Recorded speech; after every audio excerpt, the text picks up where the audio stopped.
Hi, you're listening to a student-focused episode of the Sociology Show podcast. If you're studying the subject at GCSE, A-level, foundation, degree, or any other discipline, then this podcast could be of help to you. If you have a question for the show, then you can email the Sociology Show podcast at gmail.com, and one of the teachers, lecturers, examiners, or experts will answer your question for you. You can sponsor the show on the GoFundMe page and subscribe on all the usual podcast platforms. If you're going to class, going to the gym, or just chilling, put your headphones in and let's be sociology geeks together, eh?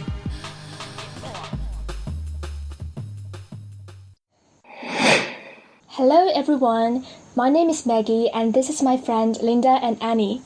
Hi, my name is Linda. Hi, I'm Annie. So we are currently studying A-level Sociology in Shenzhen College of International Education in China, and we are so happy to be here. I would like to start by saying that Sociology Show has given me a lot of help and inspirations throughout my whole journey of learning sociology so far. I was introduced to this podcast by my sociology teacher when I was learning research methods. I listened to the episode about qualitative and quantitative studies, which not only provided me with extensive research examples, but also inspired me to systematically categorize the research I have encountered from other sources. I also listened to the interview with Professor Van Kotesh about his book, Gang Leader for a Day, which gave me an insider look at how to conduct a research of a marginalized group. Maggie, I know your passion for sociology. Would you like to share your journey in studying sociology? Sure. I have a tremendous interest in sociology, which is also my intended major in university. Looking back, my interest in sociology was actually inspired by a series of discussions I had with my classmates and teachers inside and outside of sociology class. I was so impressed by such strong humanities atmosphere here in SCIE, where you can always find people who share similar interest in humanities subjects and are always willing to bring different ideas into class discussions. One of my favorite discussions was the one in HSPS tutorial, which is a tutorial set up for students who have a particular interest in studying human, social, and political science at Cambridge. Usually we have book supervision, case study, or group discussion in this tutorial, and my favorite part is book supervision because it encouraged me to apply a sociology concept, theory, or perspective to completely new scenarios and try to build connections between different books. For example, I found some Marxist ideas we learned in class can actually be applied to explain some ideas about mediocrity in the book The Establishment by Owen Jones, who argues that media plays a crucial role within the establishment, as mainstream media is controlled by a very small number of politically motivated owners who set the tone for their newspapers, transforming them into effective political lobbying machines. I felt in this respect, media really plays a crucial role in what Marx called the superstructure that set the narrative of public discourse and marginalized the voice of working class. Therefore, a sense of fourth class consciousness is embodied in society. Besides, the idea of neoliberalism, which encouraged the competition of free market, choice, and individualism that justified the position of the establishment, was found later in another book we discussed in class called Miseducation by Professor Dan Ray, who discussed how neoliberalism economy of education market reinforces education inequality, putting working class children in a disadvantageous position. That sounds like an interesting topic. So would you like to talk more about Professor Dan Ray's research? Yes, absolutely. I personally was very concerned about the issue related to education inequality, and I was so impressed by this book I mentioned before, Miseducation by Professor Dan Ray. She reflects on her personal stories of schooling to present education inequality in real context. I was so emphasized with some stories about education experiences of working class children in the book and I really wanted to cry as I felt some sense of, this is me. So reading this book teaches me what sociological imagination is, as it reminds me to reflect on my own education experiences and to see what is the bigger picture out there. What's interesting is that education inequality has become a hot topic of public discussion in contemporary Chinese society, and many people start to question the traditional belief that education can change one's destiny. More people start to ask the question like what Dan Ray mentioned in the book, why can't education compensate for society? Because we see students from rural area who successfully entered into first-rate universities, but they still felt themselves falling behind. And you can see how middle-class status anxiety is reflected online. Concerted cultivation, upward mobilities, these keywords frequently pop online. I was inspired by Bode's work on social capital, and I carried out my own research about the impact of social capital on academic learning in our school.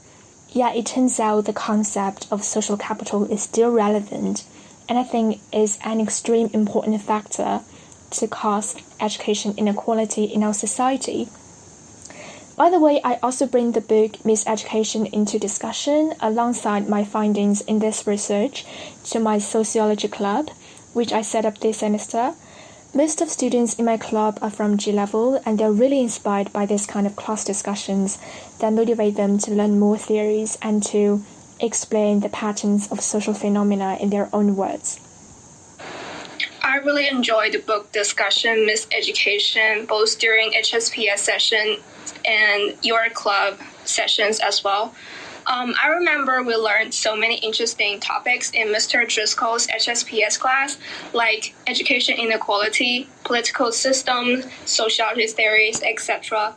But actually, criminology was my favorite. The reason that was my favorite is that criminology studies the outlaws in a systematical way and propose persuasive theories which explain how an individual becomes an offender. Structuralist theories believe that it is the unfair social structures that pushes some individuals to become criminals, whereas the interactionists say it is actually individuals are free to choose whether they become criminals or not. For me, the most interesting criminology was Lombardo's biological approach to study criminals. I know the theory when I was reading the history of criminology. This theory, which is one of the oldest criminology, said criminal traits could be identified by a collection of anatomical features such as the shape of your skull, size of jaw, and length of arm. People who show these signs of atavism, which are traits from earlier stages of human evolutions, are more likely to be criminals. Apparently, this theory is pretty outdated these days because it's pretty common sense that criminals just couldn't be told from their appearance or not. But this theory really shows me how diverse and creative sociology perspectives can be, which is one reason I really like sociology. Also, Maggie, I have participated the humanities you held last semester. I really enjoyed it. It was great. The Sociology Show podcast relies on the kind contributions of sponsorship and donations.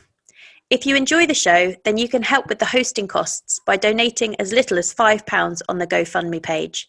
Simply visit uk.gofundme.com and search for The Sociology Show. If you can donate, then you will be sent a Sociology Show pen as a small thank you for your continued support of the show. Humanities Week is an activity that is held annually in our school, and this year it involved 6 different humanities subjects to encourage more students to explore their interests in humanities subjects by holding activities such as seminars or quizzes. For sociology, I've invited 2 guest speakers to share their specialized field of research, such as a sociologist from Loughborough University who gave a lecture on his study on religion.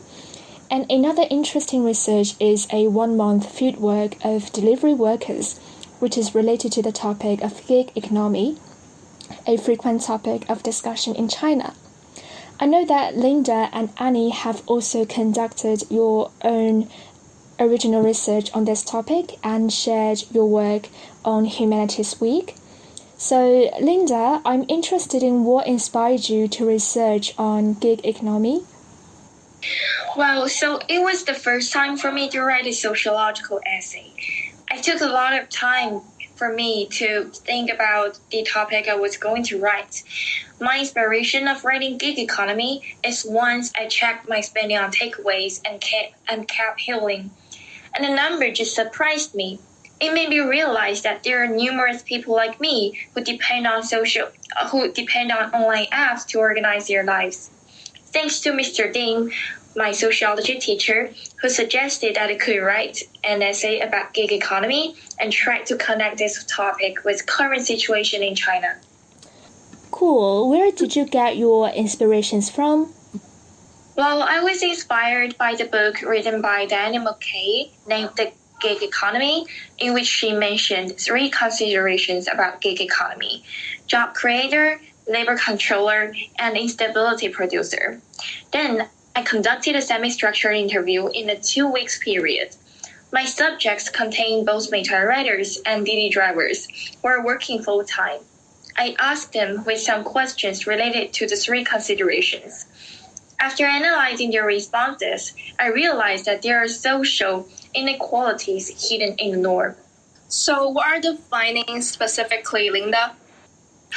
Well, there are quite a lot of findings. Firstly, I found like these gig workers have no insurance. They cannot enjoy the basic social welfare stipulated by the social security system, collective labor agreements, and labor laws like regular employment. Secondly, their working hours are well above the legal standard, which is 11 hours. In addition, Didi company are charging more commissions from the Didi drivers, so they have to work harder to gain enough salaries. What's more, they're being discriminated in varying degrees. As you know, the service industry always emphasizes that customers are gods. This slogan is perfectly suitable for Meituan. So Meituan formulates a series of rules for riders in order to let the consumers enjoy the best services. For example, if a rider receives a negative comment, his salary will minus 100 yuan for one time. Consumers are empowered to have a stronger sense of contempt for the social class of riders. Thus, those Meituan riders have to try their best not to irritate the consumers. Finally, gig workers are hard to protect their own rights, as most of them are illiterate, so it is hard for them to formulate a labor union to protect their own rights. And from a larger scale, which is from the society perspective, the overdevelopment of gig economy will lead to the polarization between the rich and poor. In practice, the platform economy pursues the highest profit and business performances through the low-wage and low-cost mechanism, and adopt a flexible employment way to reduce labor costs and avoid enterprise responsibility of labor relations. Enterprise value and profit distribution are inclined to shareholders, and shareholders and senior managers of enterprises have obtained a large amount of social wealth, while the wages of ordinary workers in long-term growth is slow. Thus, these gig workers are difficult to sustain themselves and the reproduction of family. They are gradually stepped into a poverty trap, which widens the income gap between the capital owner and gig workers. And the whole process can also be considered as the material effect. So what I have mentioned is a general observation of the current situation of Meituan riders and Didi drivers. And Annie has done a further research on the perspective of Meituan riders. So let's hear what she found. Yes, Linda, my project is actually kind of similar to yours, but mine focused on how the working situation of takeaway workers in China was like, and the company I chose was Meituan as well. So when I was doing my project, I aimed to investigate why the workers enter the gig economy, what their work involved, how stable their income was, and finally whether they were exploited.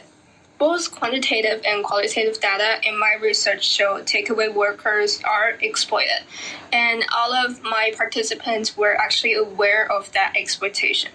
Quantitative data shows the workers' income was extremely unstable. Their salary could vary by 2,000 yuan each month. In addition, the company they work for don't include any insurance and welfare both during their contract and after they retire. This is even worse because the work in this industry, in gig economy, was way more risky compared to other jobs. And should any accidents, and these accidents are often traffic accidents, happen during their work, the company wouldn't pay any insurance for them. The workers won't receive any welfare such as the NHS or retirement pension because they weren't even regarded as formal workers according to Chinese law. Wow, that's indeed shocking findings. But why in the first place these workers are exploited? Aren't there any laws protecting their rights to insurance or to insurance and welfare? The gig economy is the product of the developments in Chinese internet industry. So within this industry, a new type of labor, which is the gig workers, emerged. So things is so new that the takeaway labor couldn't find a place in the Chinese employment law. So no, there aren't any. There aren't any laws protecting their rights to insurance and welfare.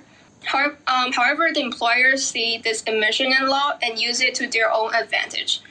The employers could decide how much the workers get paid in each takeaway worker without needing to worry about any punishment.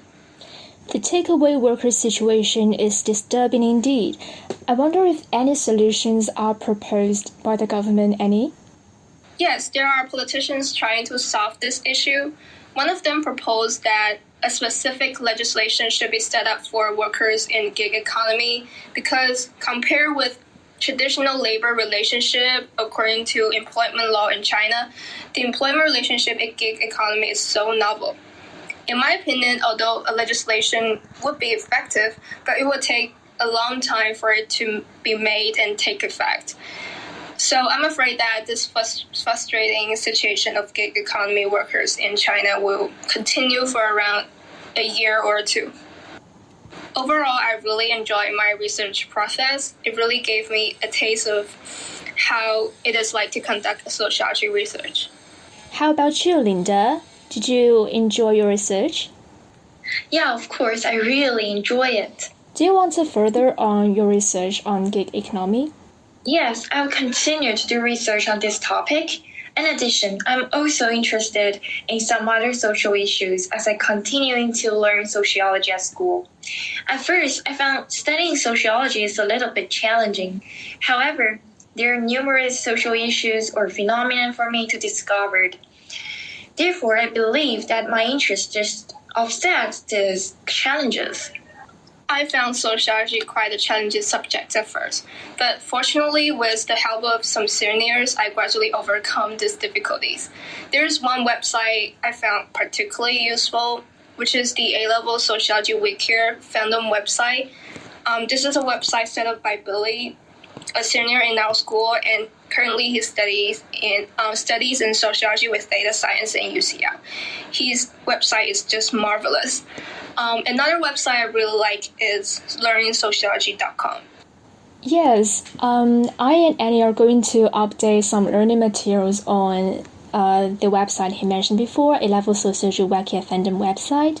And I personally plan to set up a humanities website that includes all the information such as subject overview, book discussion, club activity updates in our school, and learning materials of different humanities and social science subjects. The idea of setting up this website was actually inspired by my experiences of holding Humanities Week, which makes me realize the interdisciplinary nature of humanities subjects. I was so excited and gratified by my discovery of the connections between subjects and the cognitive possibilities born out of this interfusion. I think our life is fundamentally diverse in its formal unity, and our knowledge is also interdisciplinary by nature. So, in order to show this interesting characteristic of humanities subjects to more people, I want to hold academic seminars online that focus on a contemporary social issue or focus on a specific topic with contribution of diverse perspectives from different subject overviews on a regular basis.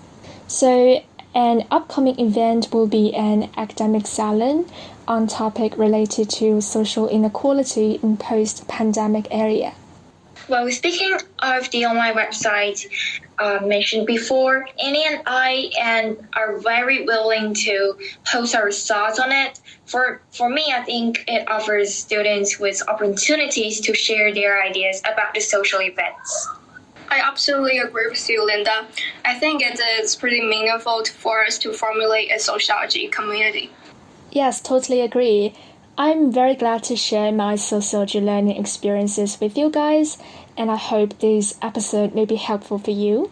So we are so glad to be invited to this show. Thanks and bye. The Sociology Show podcast relies on the kind contributions of sponsorship and donations.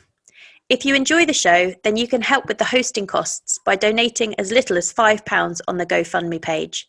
Simply visit uk.gofundme.com and search for the Sociology Show. If you can donate, then you will be sent a Sociology Show pen as a small thank you for your continued support of the show.